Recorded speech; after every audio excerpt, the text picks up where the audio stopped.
No sé si puedes recordar cuál fue la última vez que tuviste invitados en casa. Es una pregunta difícil porque con toda la pandemia casi no hemos tenido invitados en casa, ¿verdad? Algunos otros pues sí han podido tener familiares, gracias a Dios o lo que sea, pero son tiempos difíciles para tener invitados en casa. No sé si puedes recordar alguna vez en tu vida que en tu casa te haya visitado un extraño. No sé si puedes recordar esto, como que una persona extraña, desconocido, te haya venido a ver alguna vez. Todos tenemos anécdotas, quien más, quien menos, relacionadas con lo que es la hospitalidad, ¿verdad? Pero ¿qué pasaría si te dijera que algunas de las personas que te han visitado en tu casa eran ángeles y no lo sabías? Bien, yo no sé, Ariana y yo, no sé si hemos tenido ángeles en casa, porque más bien hemos tenido jóvenes. pero, pero no sé tampoco si vinieran ángeles si los reconoceríamos. Y es que hay un texto que está en Hebreos 13, el capítulo 2, y te lo voy a leer, que dice: no os olvidéis de practicar la hospitalidad, pues gracias a ella, algunos, sin saberlo, hospedaron ángeles. Qué pasada, ¿no? Y no sé si alguno puede recordar también como la historia de Abraham, ¿verdad? Que él, sin saberlo, estuvo hospedando a esos ángeles. Y hoy vamos a hablar de la práctica de la hospitalidad y de la importancia que tiene para nuestras vidas. El poder que tiene abrir tu casa. Y cómo la gente es bendecida y cómo tú eres bendecido también al abrir tu casa. Ahora bien, quiero dejar algo muy claro para que nadie se esté sintiendo mal con esta predicación y para que todos podamos aplicarla a nuestras vidas. Son tiempos difíciles, quizá no estás pudiendo abrir tu casa, o muchos de aquí sois jóvenes y no podéis abrir vuestra casa porque directamente no es vuestra. ¿Vale? O sea, uno tiene que pedir permiso a sus padres, ¿no? Entonces, la hospitalidad no depende de ti. Lo siento, ya te casarás si espabilas. ¿Vale? Pero entonces, ¿qué quiero que hagamos? Mira, un ejercicio muy sencillo. Cuando hablemos de abrir nuestra casa, abrir tu casa, tú puedes también pensar en abrir tu corazón, ¿vale? Tu corazón como una casa ahí metafórica. Entonces yo voy a hablar de la hospitalidad, pero tú puedes aplicar este mensaje, aunque sean tiempos raros en los que no puedes tener invitados, aunque tú no tengas una casa de tu propiedad y vivas en el techo de tus padres. Cuando yo hable de abrir tu casa, tú puedes pensar en abrirte con las personas, abrir tu corazón, ¿vale? Cuando hablemos de esto. Y si hablo de la hospitalidad y de ser hospitalario, tú puedes pensar en el trato que tenemos con la gente, cómo tratamos a la gente, porque eso es la hospitalidad. Viene un invitado a mi casa, ¿cómo le trato, no? Entonces, la hospitalidad sin casa, ¿cómo sería? Pues hay un visitante a mi vida, o sea, alguien que viene a visitar mi vida, a hablar conmigo, quedo a hacer un café, una conversación, un extraño con el que hablo, no lo sé. ¿Cómo trato con esa persona? ¿Vale? Lo digo para que todos, a pesar de que estamos hablando de hospitalidad en tiempos de pandemia, donde es ilegal ser hospitalario, digamos, para que todos podamos aplicar todo esto. Pero antes de entrar de lleno, vamos a ver qué ha pasado con el concurso. La pregunta que os hacíamos es: ¿cuántas escenas por la suma de 100.000 no, como un concurso. ¿Cuántas escenas de los evangelios ocurren en casas?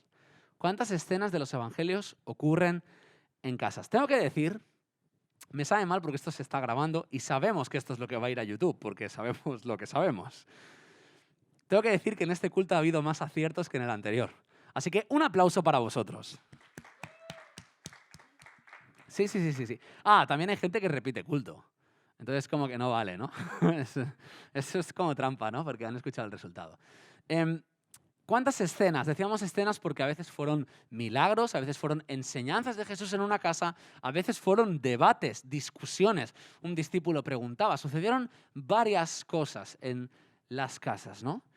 Yo he hecho un recuento leyendo los evangelios a grosso modo y consultando dónde aparecía la palabra casa, de cuántas escenas aproximadamente, y es aproximadamente porque hay historias paralelas que se cuentan en varios evangelios y hay algunas que supones que es la misma escena pero no sabes con exactitud si es la misma escena, entonces hay un rango de error de 10, ¿vale? Más o menos, o sea, 10 arriba, 10 abajo, ¿se entiende? Entonces, el recuento que yo he visto es que entre 40 y 50 escenas de los evangelios ocurren dentro de las casas. Yo he visto muy preocupada a Nuri por qué poner y ha acertado. Ya está ahí pensativa. La Nuri que todos la conocemos, que le gusta ganar. Y ahí pensando, claro, es que ella le intentaba sacar información a la Yasmina y a la Ari diciendo, claro, es que ocurre esto, pero también ocurre esto. Y la Nuri ahí dice, va, 50. Pues Nuri, has acertado de lleno. Hay más de 10 en el Evangelio de Mateo y en el de Marcos. En el de Lucas hay más de 20.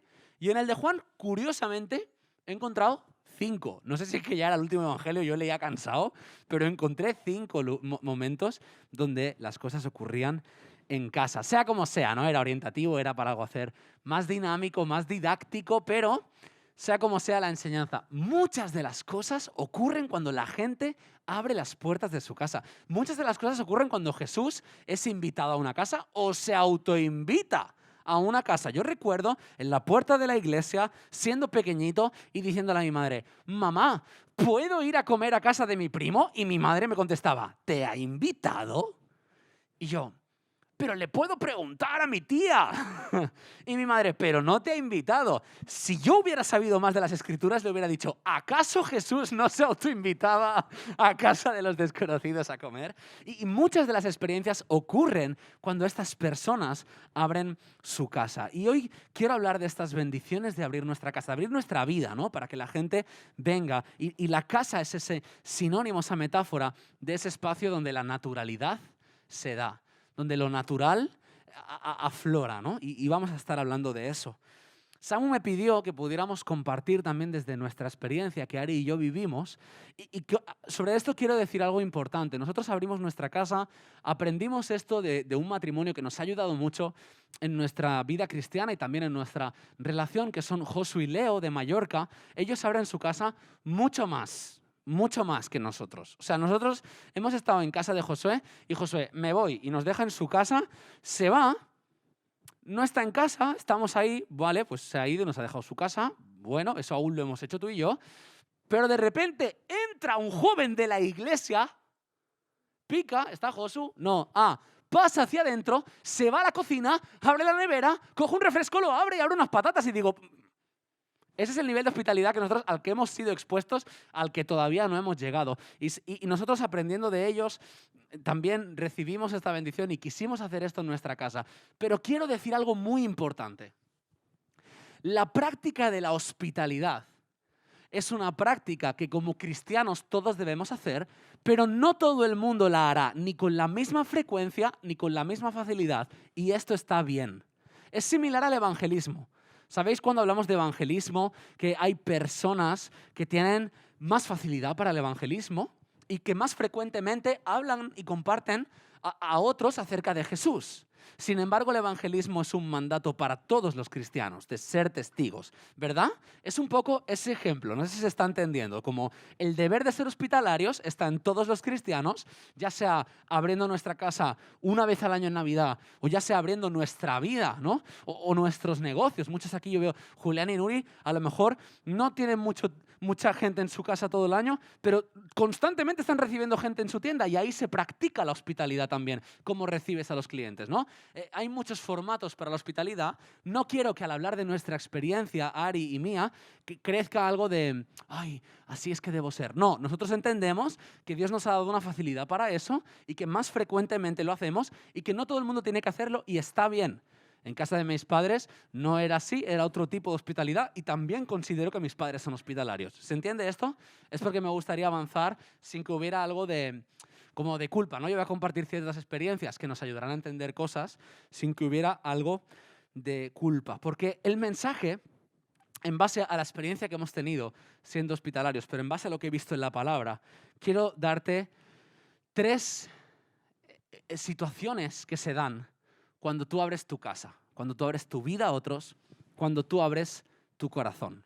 Y la primera es, cuando tú abres tu casa, no puedes esconder quién eres. Entiéndeme bien. Cuando tú abres tu casa no puedes esconder quién eres. No te estoy diciendo no debes, no te estoy exhortando a no esconderte. No. Te estoy diciendo que no puedes, que no existe la posibilidad. Esto no se da en el tipo de hospitalidad que yo he visto en casa de mis padres, donde vienen unos invitados y sí, todo. Zopetti aquí listo para limpiar el polvo, para hacer el baño, y la ropa no tiene que estar planchada y los platos tienen que estar en su sitio. Esto es lo que pasa cuando hay invitados en casa de mis padres, ¿no? Y mi madre luego llega y hace así. ¡Niño! ¡Has limpiado lo que no ve la suegra! ¡Pero aquí hay polvo! Eso hacía mi madre. Mi madre se piensa que cuando los invitados entran en casa lo primero que harán es ver dónde hay polvo, ¿sabes? Como ir debajo de la cama, hacer así. ¡Ah! ¡Lo sabía! ¡Qué malos huéspedes! ¡Qué malos anfitriones! No volveré nunca más a esta casa. Esa es una broma, ¿no? Pero, ¿qué pasa? Nosotros, que constantemente tenemos gente en casa porque nos gusta, hemos entendido que no se pueden tener todas las tareas listas cuando queremos tener gente en casa, porque nos agobiaríamos un montón. Entonces, si eres joven, has visto esto en nuestra casa. Es probable que cuando entres en casa encuentres platos sucios. Te encuentres en la entrada todas las zapatillas por ahí y la bolsa de basura por tirar. Es posible que hayas visto nuestra cama sin hacer. Es posible que, porque no, cuando tú constantemente recibes gente en tu vida, no puedes esconder quién eres. No hay tiempo para maquillar tu vida.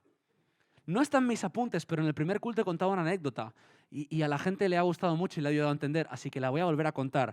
Y me sabe mal porque en esta anécdota hay un protagonista y es David Verdejo. Hola, David. No, es muy gracioso lo que os voy a contar. En los primeros meses de casados, mi esposa me hizo un bizcocho que tenía una pinta, pero una pinta increíble. Se acercaba Navidad y nos gusta ver pelis navideñas sentados ahí con un buen dulce. Y me hizo un bizcocho que tenía una pinta tremenda. Tan buena pinta que decidimos hacerle una foto y subirla a internet. Subirla a las redes sociales. La subí a Instagram en mis historias y que todo el mundo viera qué pedazo de bizcocho me ha hecho mi mujer. Le hicimos la foto, la retocamos, quedó preciosa con la peli de fondo, así en el sofá con la luz baja y quedó perfecta y la subimos a internet. Entonces le dimos play, empezamos a ver la peli, comimos el bizcocho y estaba asqueroso. Era incomible. Yo no sé si se le había ido la mano con la levadura, yo no sé si a eso le faltaba azúcar, pero eso no se podía comer. Puedo decir esto hoy porque por la gracia de Dios es que mi mujer ahora hace unos bizcochos que están muy ricos, pero aquello era incomestible. Y lo que hicimos fue ir a la basura, tirar el bizcocho y hacer palomitas. Esto fue lo que ocurrió. Con tan mala suerte que cuando terminó la peli nos visitó David. Oh, tan mala suerte no, nos gusta tener a David en casa. Y David fue a tirar algo a la basura y se paró así y dijo, Zope, una cosa, ¿es posible que ese sea el bizcocho que habéis subido a internet? ¿Es posible que ese es el bizcocho que acabo de ver en redes sociales que os habéis comido? Y le dije, tío, estaba muy malo. Ya no puedo borrar la foto de las redes, pero ese bizcocho estaba muy malo. Pues no puedes esconder quién eres.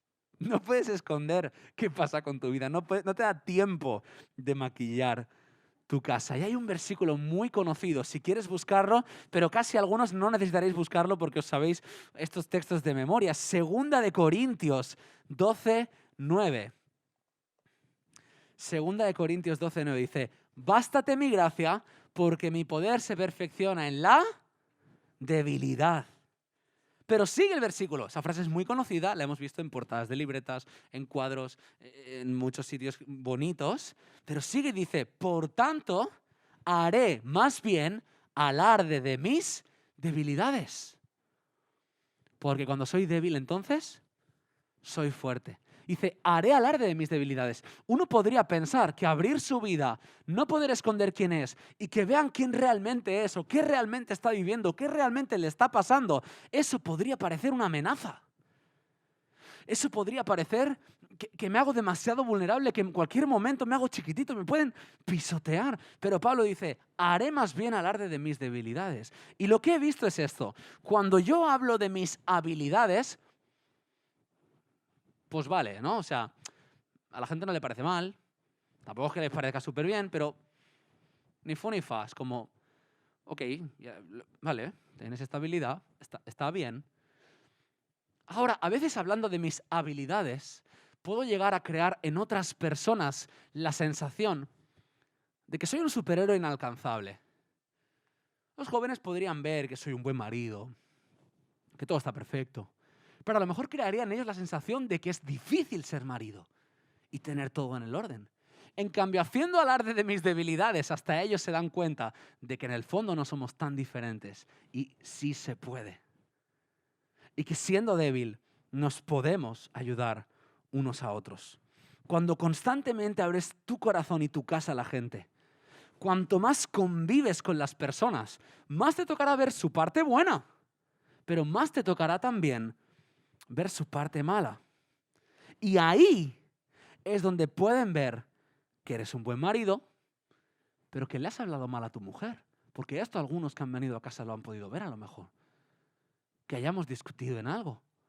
Pequeño, no hemos tenido grandes discusiones delante de los jóvenes. Pero pequeño. Ahí verán lo bien que cocino. Tortilla de patatas. O el bizcocho de la Ari. Pero cómo me cuesta lavar los platos al terminar de haber comido. Ahora también hemos tenido jóvenes en casa limpiando platos, ayudándonos a recoger, a poner la mesa, incluso a acompañarnos a la compra. Y son muy pocas veces las que le hemos pedido.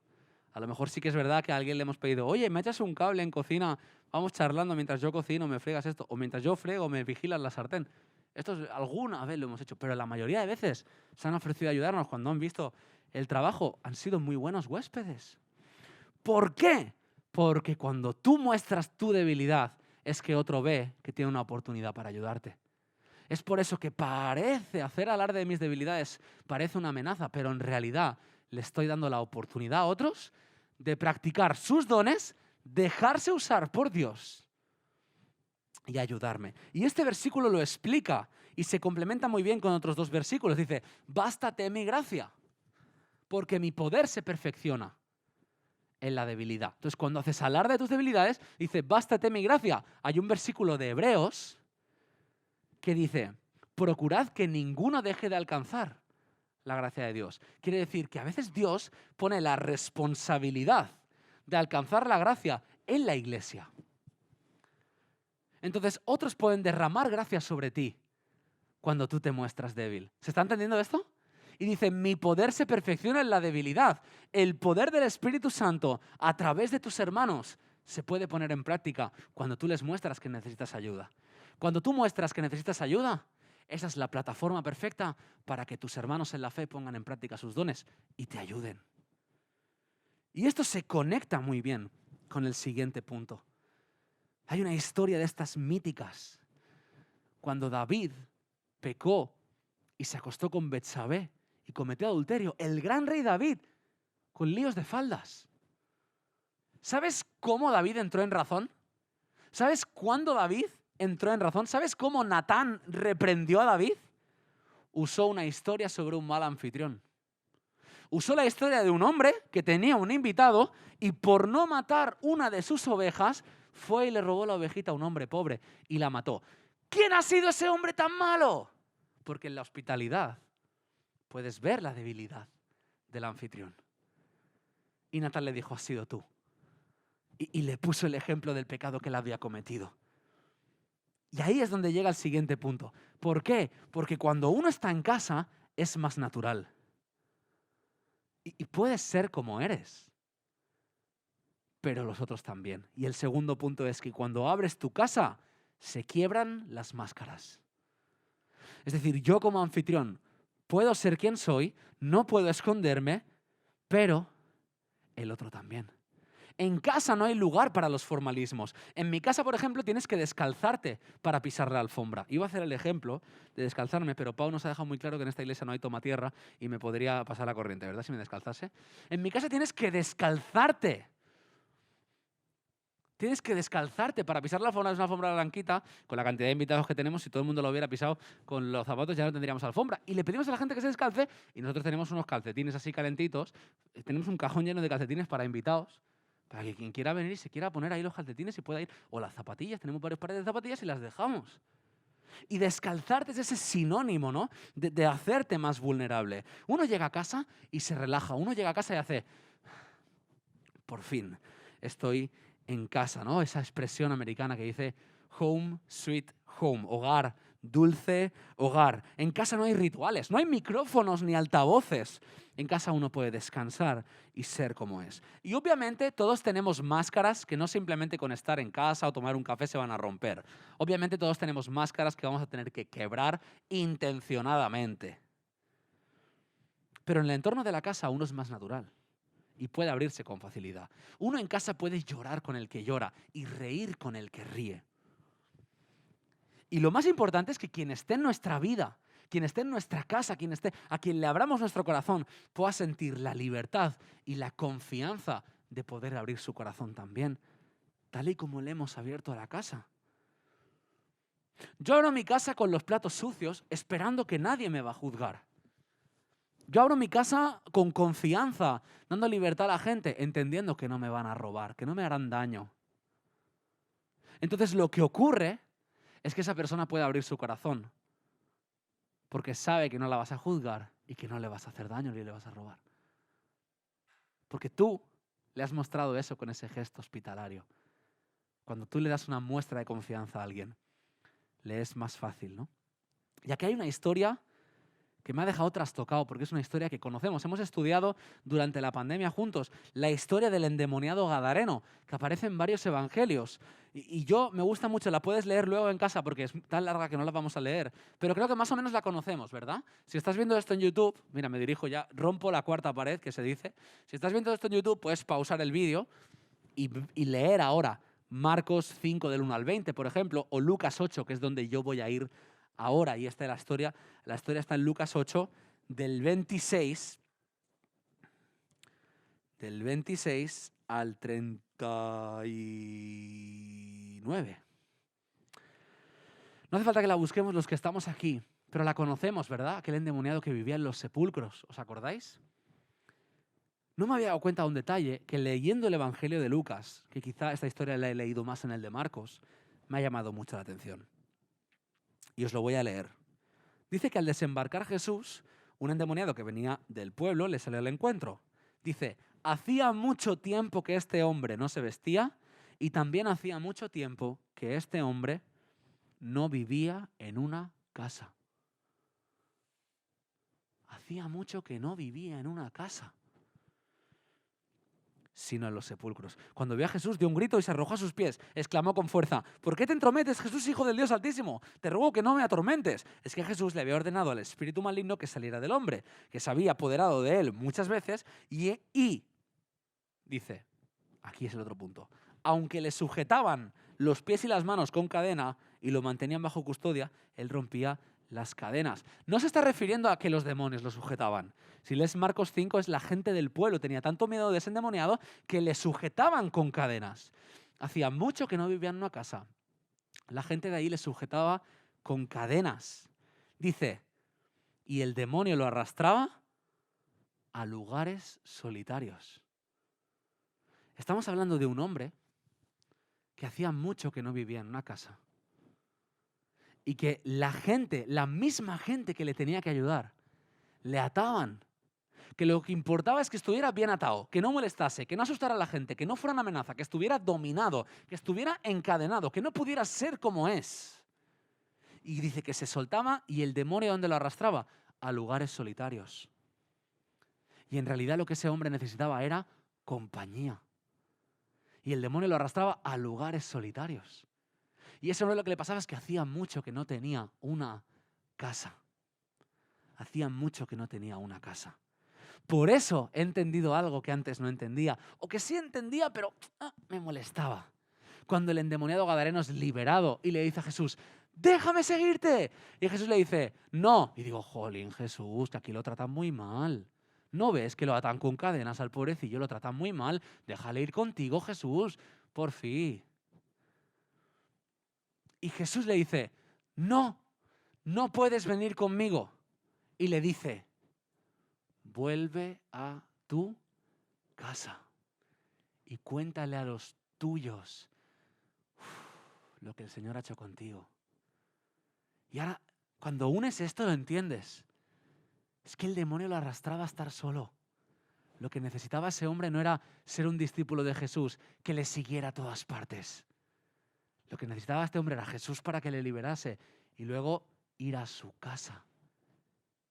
Construir con compañía, con los tuyos, con los que viven contigo, con la familia, compartir, ser discípulo, hablar con la gente, compartir lo que Dios ha hecho. Dice que ese hombre luego empezó a predicar en una ciudad llamada Decápolis.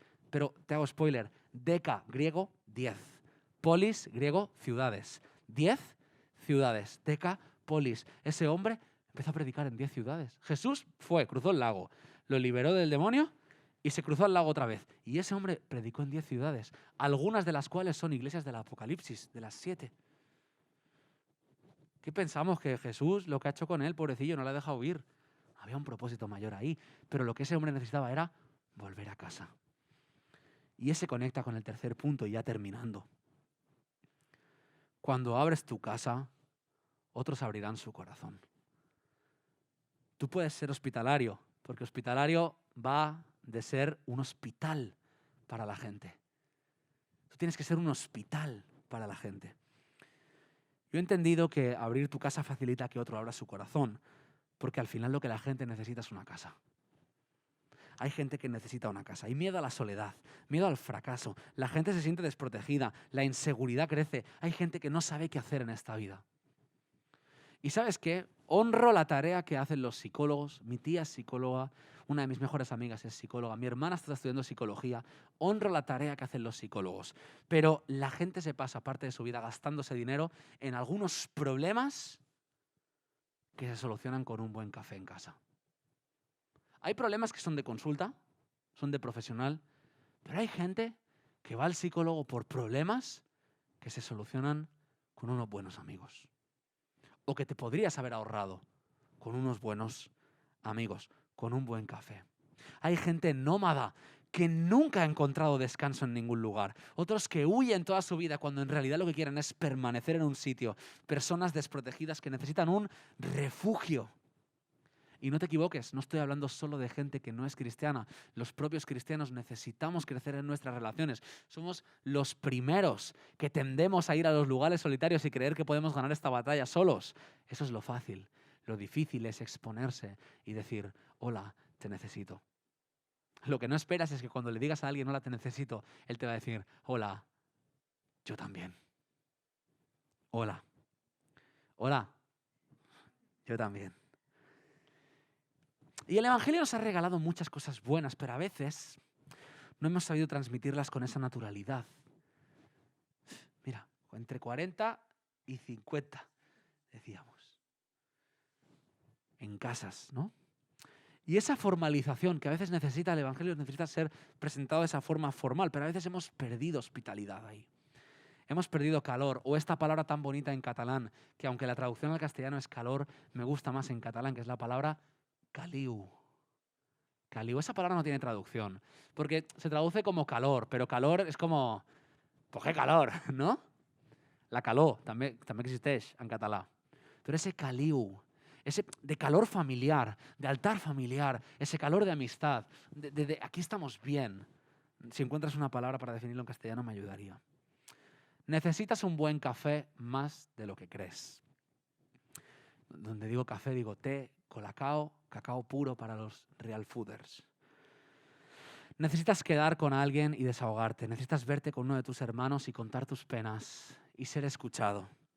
Necesitas un abrazo. Necesitas no dejar de congregarte aquí, pero no dejar de congregarte con tus hermanos constantemente en casa.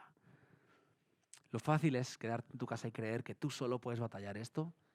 Lo difícil será exponerse, abrir tu corazón, pero es sanidad.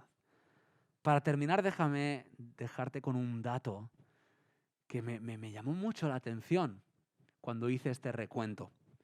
Estas historias que voy a contar ahora no las incluí en el número entre 40 y 50, pero son historias donde también aparece la palabra casa.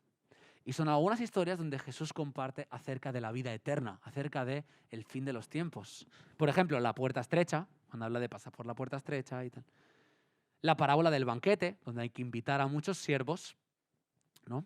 O algunas discusiones con sus discípulos, conversaciones o discusiones con fariseos acerca de las señales de los fin de los tiempos. Pues me he dado cuenta que repetidas veces cuando salen este tipo de parábolas e historias, Jesús se refiere a Dios con unas palabras muy concretas que no había escuchado antes. Jesús en esas ocasiones se refiere a Dios como el dueño de la casa. El dueño de la casa. Qué fuerte. Y esto es lo que hemos aprendido del Evangelio. Voy a decir muchos textos, pero no voy a decir ninguno a la vez. Esto es lo que ya sabemos, lo que hemos aprendido del Evangelio, lo que ya conocemos, pero que necesitamos recordar en el día de hoy. Y al final lo que hemos aprendido de los Evangelios es que Jesús tiene una casa para nosotros y que Él nos está preparando lugar. Y que nosotros hemos de preparar lugar en nuestra casa para que otros puedan encontrarse con Jesús. Si algo nos ha enseñado el paralítico es que importa más la gente que el bricolaje. Que la estética de la casa es secundaria. Marta nos enseñó que vale la pena dejar las tareas domésticas de un lado para sentarse a los pies del maestro junto a mis otros invitados. Hasta el que dirige la sinagoga tiene la experiencia más profunda de la resurrección y sanidad de su hija, no en la sinagoga, sino en su propia casa. Y un centurión romano, ni siquiera seguidor de Jesús, me enseñó que cuando tu propio servo enferma, lo que tienes que hacer es cuidarlo en tu casa. Una mujer le enseñó a un fariseo que recibir a la gente en casa con un beso y con lágrimas es profundo y sanador. Y habrá hermanos mayores en casa que no entenderán por qué celebras la vida de según qué hermanos pequeños. Pero una mujer gentil te enseña que hasta el que no merece ni las migas que caen al suelo es digno de comer pan en la mesa con Jesús. Y aunque muchos no hemos sido profetas en nuestra propia casa, a veces es necesario volver a casa y contarle a los nuestros las cosas que Dios ha hecho con nosotros. Esto es lo que hemos aprendido en los Evangelios. Jesús es casero. Jesús es cercano. Jesús es amigo. Y nos invita desde esa cercanía, de lo más profundo de mi corazón, abierto, a corazón abierto, a compartir con otros, juntos edificarnos, de mi miseria a la tuya, de mis desgracias a las tuyas, de mis platos sucios a mis pecados, de mi cama sin hacer a mi Biblia llena de polvo sin leer. Jesús nos invita a compartir unos a otros y ayudarnos unos a otros. Estamos hablando de valentía en este año. No ha salido durante la predicación, pero una de las formas de vencer la valentía es cuando estamos juntos. Recuerdo cuando nos creíamos exploradores en el parque con los amigos del cole y íbamos por lugares recónditos que ni nuestras mamás nos permitían ir. Lo siento, mamá, si estás viendo esto. A mí no me gustaba ir ni el primero ni el último. Me daba miedo. Quería ir en medio del meollo de la gente. Puedes sentir el miedo de otros, pero te sientes acompañado. Ir el último es estar desprotegido. Miras atrás y digo, ¿qué pasa ahí? Ir el primero tampoco mola. No sabes lo que te vas a encontrar. Y si los demás huyes, no te das cuenta. La gente, el calor. Eso es lo que nos va a ayudar a superar el miedo. Jesús, gracias que tú has preparado una casa para nosotros. Tú has preparado un hogar para nosotros. Estás preparando un lugar. Y vamos a estar con el dueño de la casa toda la eternidad. Pero que podamos ser tan hospitalarios como tú aquí en la tierra. No sé si serán ángeles o algunos vendrán con sus demonios. Pero que no arrastremos a la gente a lugares solitarios, sino que seamos buenos anfitriones. Que ayudamos a nuestros huéspedes. Fuera de la metáfora de la casa, te pido que hagamos buenas relaciones, que crezcamos en nuestras amistades, nos ayudemos unos a otros. Que podamos ser el cable que necesita mi hermano que le echen, la mano que le tiendan. Que podamos ayudar y dejarnos ayudar. Ayúdanos, Jesús, a ser buenos amigos como tú eres nuestro mejor amigo. En tu nombre. Amén.